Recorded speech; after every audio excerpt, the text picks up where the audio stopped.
ବାଦ ପଡ଼ିଲେ hero world କପ୍ରେ ଖେଳିବେ ଜିରୋ।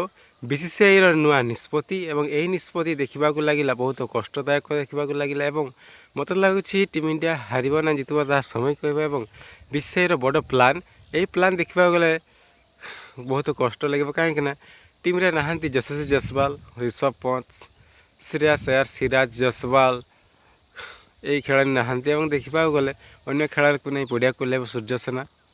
ଏହି ବିସିସିଆଇର ବଡ଼ ଚାଲ କ'ଣ ହୋଇପାରେ, ତେବେ ସେହି ବିଷୟରେ ଆଲୋଚନା କରିବା।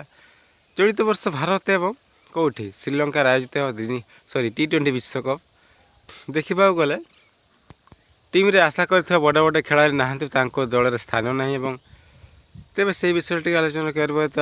ଚାଲନ୍ତୁ ଜାଣିବା ସମ୍ପୂର୍ଣ୍ଣ ଖବର ବିଷୟରେ।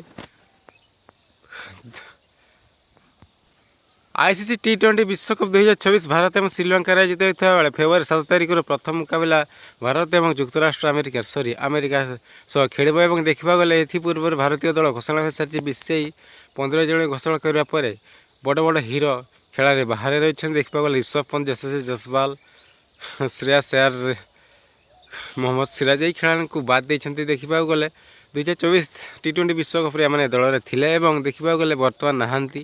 ଅନ୍ୟ ଖେଳାଳିକୁ ଚୟନ କରିଛନ୍ତି ବିସିସିଆଇ। ତେବେ କେତେ ବଡ଼ ଭୁଲ କରିଛନ୍ତି ବିସିସିଆଇ ତାହା ସମୟ କହିବ ଏବଂ ଅଜିତ ଅରକର, ପ୍ରଜ୍ଞାନ ଓଝା ଏବଂ RP ସିଂଙ୍କ ଦ୍ୱାରା ଏହି 15 ଜଣିଆ ଦଳ ଘୋଷଣା ହୋଇସାରିଛନ୍ତି ଟିମ୍ ଇଣ୍ଡିଆର। ଦେଖିବାକୁ ଗଲେ କେତେ ଭଲ ପ୍ରଦର୍ଶନ କରିଛନ୍ତି ଏବଂ ଆପଣଙ୍କ ମତରେ କୁହନ୍ତୁ, ଭାରତ ଭଲ ପ୍ରଦର୍ଶନ କରି ଜିତିବ ନା ପୁଣି ଥରେ ସେହି ସେମିଫାଇନାଲ୍ ହାରି ଘରକୁ ଆସିବ, ତା କମେଣ୍ଟରେ ନିଶ୍ଚୟ ଲେଖନ୍ତୁ। ଏବଂ ଆମର ଭିଡ଼ିଓଟି ଭଲ ଲାଗିଥିଲେ ଭିଡ଼ିଓଟିକୁ ଲାଇକ୍ କରନ୍ତୁ। ଭିଡ଼ିଓଟି ଦେଖିଥିବାରୁ ଧନ୍ୟବାଦ।